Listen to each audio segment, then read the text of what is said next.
మన మినిస్టర్ గారు నారాయణ గారు మాట్లాడతారు. అధ్యక్ష, రాష్ట్రం ఎలా విడిపోయిందో అందరికీ తెలిసిందే. ఆ రోజు రాష్ట్రాన్ని విడగొట్టద్దని రాష్ట్ర ప్రజలందరూ నెత్తినూరు కొట్టుకుని విన్నవించిన గత పాలకులు వారి రాజకీయ లబ్ధి కోసం రాష్ట్రాన్ని రెండుగా విడగొట్టడం జరిగింది. అయితే కంబైన్డ్ స్టేట్లో ఉన్న రాజధాని హైదరాబాదు, తెలంగాణ ఉండటం వల్ల అది తెలంగాణలోకి ఉండిపోయింది. అయితే మన రాష్ట్రానికి రాజధాని అంటూ లేదు. అయితే రీఆర్గనైజేషన్ యాక్ట్ 2014లో 10 సంవత్సరాల వరకు హైదరాబాద్ని రాజధానిగా ఉంచుకోవచ్చని పెట్టడం జరిగింది. అయితే గౌరవనీయ ముఖ్యమంత్రి గారు ప్రజల దగ్గరుండి పరిపాలన చేయాలనే ఉద్దేశంతో వెంటనే రాజధాని కట్టాలనే ఉద్దేశంతో ప్రతిపాదించి నిర్ణయించడం జరిగింది. అయితే రాజధాని ఎక్కడనే దానికి శివరామకృష్ణ కమిటీని కేంద్ర ప్రభుత్వం ఆ రోజు టెక్నికల్ కమిటీని పెడితే వాళ్ళు ఈ రాష్ట్రంలో ఉన్న అన్ని జిల్లాలని పోయి అందరి అభిప్రాయాలు తీసుకొని వాళ్ళు రిపోర్ట్ ఇవ్వడం జరిగింది. ఆ రిపోర్ట్లో ముఖ్యంగా అనేక మార్గాల్లో వాళ్ళు తీసుకున్న రిపోర్ట్లో 5,380 మంది దగ్గర అభిప్రాయం సేకరిస్తే ఈ అభిప్రాయంలో ఎక్కువ మంది అంటే 11,156 మంది విజయవాడ గుంటూరు మధ్య క్యాపిటల్ సిటీ ఉంటే బాగుంటుంది ఇవ్వటం, విజయవాడ దగ్గర 663 మంది, విశాఖపట్నం దగ్గర 507, గుంటూరు దగ్గర 372, కర్నూలు 360, ఒంగోలు 265, రాజమండ్రి 139, తిరుపతి 113, దొనకొండ 116 మంది, మిగిలిన డిఫరెంట్ ప్లేస్లో 1037 మంది అభిప్రాయం వెలువచ్చారు. అధ్యక్ష, ఎక్కువ మంది వెలువచ్చింది విజయవాడ గుంటూరు మధ్య క్యాపిటల్ సిటీ ఉండాలని నిర్ణయించడం. అయితే శివరామకృష్ణ కమిటీ రాష్ట్ర ప్రభుత్వాన్ని నిర్ణయించుకుని ఫైనల్గా దాంట్లో చెప్పడం, గౌరవనీయ ముఖ్యమంత్రి గారు అన్నీ ఆలోచించి రోడ్డు మార్గము, రైలు మార్గము, విమాన మార్గాలు, అదేవిధంగా ఓడరేవులు దగ్గరగా ఉండేటట్టుగా, అదేవిధంగా ఉత్తరాంధ్రలో చివరి జిల్లా అయిన శ్రీకాకుళంకి, అదేవిధంగా రాయలసీమలో చివరి జిల్లా అయిన అనంతపురంకి సమదూరంలో ఉండేటట్టుగా గుంటూరు, కృష్ణ ఈ 2 జిల్లాల మధ్య అమరావతి రాజధానిని నిర్ణయిస్తామని సెప్టెంబర్ 4, 2014 అసెంబ్లీలో ప్రకటన చేయడం జరిగింది. అధ్యక్ష, అయితే ఇక్కడ గవర్నమెంట్ ల్యాండ్ లేదు. అయితే ల్యాండ్ పుల్లింగ్లో తీసుకోవాలని గౌరవనీయ ముఖ్యమంత్రి గారు నిర్ణయించడం జరిగింది. అయితే ప్రతిపక్షంలో ఉన్న వైఎస్ఆర్సీపీ నాయకులు ఇక్కడ క్యాపిటల్ సిటీ రాకూడదని వారు 250 కార్లు వేసుకుని ఈ యొక్క క్యాపిటల్ సిటీ ఏదైతే అనుకున్నామో అక్కడ రైతులందరినీ కలిసి రైతులందరినీ రెచ్చగొట్టడం జరిగింది. అయితే ఏ ఒక్క రైతు కూడా వాళ్ళ చెప్పిన మాట ఇలా అందరూ తిరస్కరించడం జరిగింది. అదేవిధంగా పొలాలను తగలబెట్టారు ఇక్కడ భయభ్రాంతులు చేయటానికి. అదేవిధంగా వరద ముప్పు వస్తుంది, ఇక్కడ రాజధాని కడితే అది మునిగిపోతుందన్నారు. అదేవిధంగా భూకంపాలు వస్తాయన్నారు. ఇక్కడ ఎక్కువ భూకంపాలు వస్తాయని అది కూడా కౌన్సిల్లో కూడా డిస్కస్ చేశారు, వాళ్ళే క్వశ్చన్ వేసి.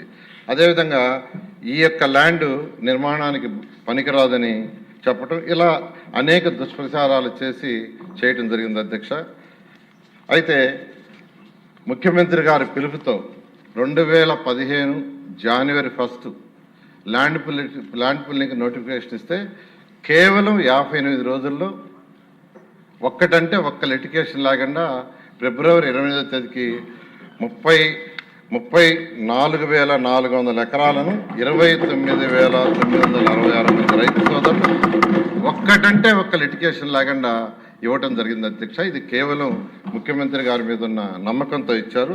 అయితే ఈ వినూత్న ల్యాండ్ పుల్లింగ్ ప్రపంచంలో ఇంత లార్జ్ స్కేల్లో ఒక్కటంటే ఒక్క లిటిగేషన్ లేకుండా బహుశా జరిగింది మన యొక్క అమరావతిలోని. అధ్యక్ష, అయితే రైతు సోదరులకు ఆ రోజు వాళ్ళందరితో కూర్చొని అనేక దఫాలు డిస్కస్ చేసి ఒక అగ్రిమెంట్, అంటే ల్యాండ్ని డెవలప్ చేసిన తర్వాత జరీబ్ ల్యాండ్ అయితే 1000 చదరపు అడుగులు రెసిడెన్షియల్, 450 చదరపు అడుగులు కమర్షియల్, నాన్ జరీబ్ అయితే 1000 చదరపు అడుగులు రెసిడెన్షియల్, 250 చదరపు అడుగులు కమర్షియల్ ఇచ్చేటట్టుగా, అంతేకాకుండా 10 సంవత్సరాల పాటు వాళ్ళకి యాన్యుటీ ఇచ్చేటట్టుగా, జరీబ్ అయితే 50,000, నాన్ జరీబ్ 30,000 ఇచ్చేటట్టుగాను, అంతేకాకుండా ప్రతి సంవత్సరం నాన్ జరీబ్కి 3,000 పెంచేటట్టుగా, జరీబ్కి వచ్చి 5,000 పెంచేటట్టుగా ఆ రోజు గవర్నర్ ముఖ్యమంత్రి గారితో వాళ్ళందరూ డిస్కస్ చేసి రైతు సోదరులందరూ నిర్ణయించారు. దాన్ని ముఖ్యమంత్రి గారు యాక్సెప్ట్ చేయటం, రైతు సోదరులకు అంతేకాకుండా రుణమాఫీ,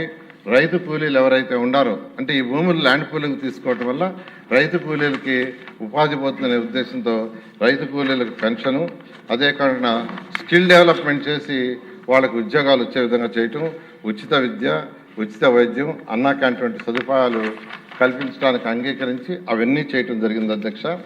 అయితే ల్యాండ్ పుల్లింగ్ అయిన తర్వాత అంటే వైసీపీ నాయకులు ఎన్ని ఇబ్బందులు పెట్టినా, ఎన్ని దుష్ప్రచారాలు చేసినా ల్యాండ్ చేతికి వచ్చిన తర్వాత ప్రపంచంలో ఉన్న టాప్ 5 సిటీస్లో ఒక సిటీగా అమరావతిని కట్టాలని గౌరవనీయ ముఖ్యమంత్రి గారు సింగపూర్ ప్రభుత్వం ఈ యొక్క లేఅవుట్స్ డిజైన్ చేయడంలో చాలా ఎక్స్పర్ట్స్.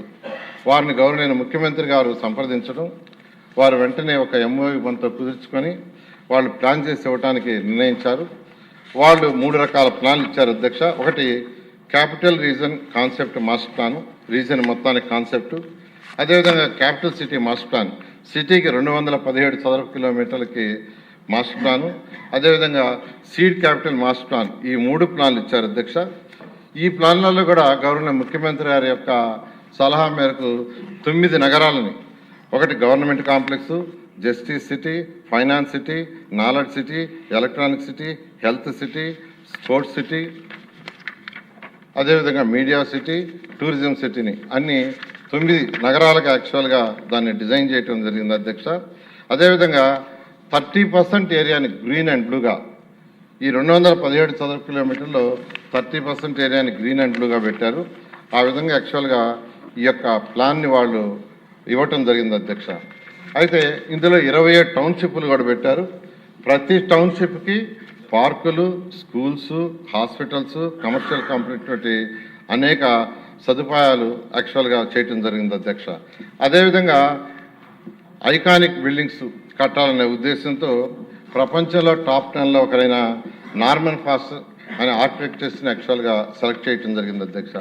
ఇవన్నీ అయిన తర్వాత అమరావతి నిర్మాణం కోసంగా 41,170 కోట్లతో 2014-19లో టెండర్లు పిలవటం జరిగింది అధ్యక్ష. ఇందులో 350 కిలోమీటర్ల ట్రంక్ రోడ్స్, 1500 కిలోమీటర్ల లేఅవుట్స్ రోడ్స్. అయితే ఈ యొక్క ఏదైతే ఇక్కడ మనం లేఅవుట్స్ రోడ్స్ వేస్తున్నామో అవి ఇంటర్నేషనల్ స్టాండర్డ్లో ఉండాలని గవర్నర్ ముఖ్యమంత్రి గారు చెప్పటం, దాంతో యూజీడీ టోటల్ సిటీకి 217 చదరపు కిలోమీటర్లకి UGD, water lines, electrical ducts, భూమి లోపల ఎలక్ట్రికల్ లైన్స్ ఉండాలి, ఓపెన్గా ఉండకూడదని గవర్నర్ ముఖ్యమంత్రి గారు ఇచ్చిన డైరెక్షన్తో చేయడం జరిగింది అధ్యక్ష. అదేవిధంగా ఐసీటీ లైన్స్ కూడా భూమి లోపల వేయటం జరిగింది. ఫుట్పాత్లు, సైకిల్ పాత్లు, అదేవిధంగా బీఆర్టీఎస్ రోడ్లు, ఇవన్నీ యాక్చువల్గా ఇవన్నీ డిజైన్ చేయడం జరిగింది అధ్యక్ష. అదేవిధంగా అడ్మినిస్ట్రేటివ్ కోసంగా 5 ఐకానిక్ బిల్డింగ్స్ని 40 అంతస్తులు, 45 అంతస్తులు